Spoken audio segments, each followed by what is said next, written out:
if you recall, doon po sa video ni Vice President, sinabi niya na no joke, nag-hire na siya ng assassin. Ano po? And we're trying to identify and pinpoint the assassin. And just to let you know, we have leads already. We have some personalities that we are surveillance at sinusundan po namin. But I have to caution you and immediately say that I apologize that we cannot name the names of those individuals namin sinusundan. But we are zeroing on several individuals already na maaaring yun po yung kinausap niya doon sa threat na ginawa po niya. Wait. Let me confirm. You said that you have leads about the assassins hired by the Vice President? Yes, ma'am. Meron po kaming leads na mukhang talagang, at yun naman po yung findings na talagang may kinausap, kaya nga po nag-file ng kaso ng great threat at inciting to sedition. And this is the assassin hired to kill the President, the First Lady, and the former Speaker, which we saw from her video. Yan po yung part ng aming ongoing case build-up and to solidify po kung ito yung individual talaga. If you recall, meron pong mention, it's not been denied, na meron pong itinayong Vice President Sara, parang Vice Presidential Security Group, yung sarili niyang group. So, yun na lang, in general, we're looking on those individuals in the close associates of the Vice President.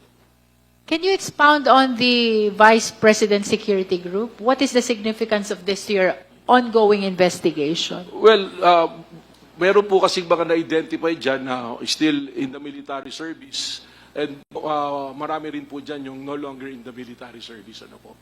So remember, yung sinusundan po natin is the second highest ranking official of the country. So she has the network.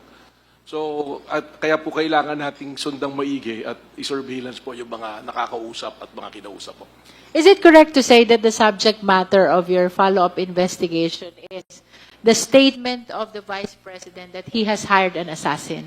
Yes po, doon po talaga yon dahil we considered it as a serious and actual threat to the life of the President, kaya kailangan po naming bantayan. And you consider the creation of the Vice President Security Group significant in the investigation of this having hired an assassin?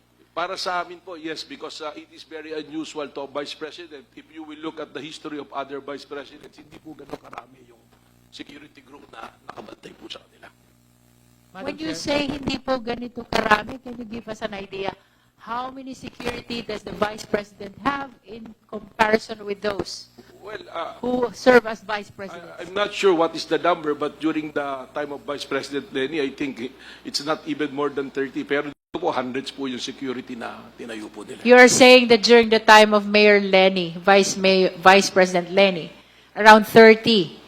And That is my recollection po. during the time of VP Sara, how many? Hundreds po ngayon yan yung na-identify dyan By hundreds? Is it 100, 200? More than I think it's ranging from 500 po. Nagbawas 500? Makikita nyo naman po yan, di ba, doon sa paggasta doon sa confidential information po yan So this is 30 versus 500? Is that what you're saying, Director Matibag? So this is unusual po. It's not usual do sa comparison. And we're looking back also as far as the other Vice President at that time po.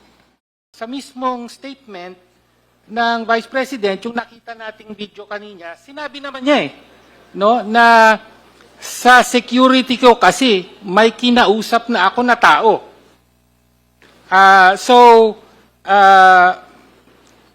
Pangalawa, and then he said yes. So dalawa po ang na-reveal dito. Una, na yung kinausap niya ay galing sa kanyang security. Pangalawa, na lalaki ito, di ba? He said yes. Tama po ba? Tama po.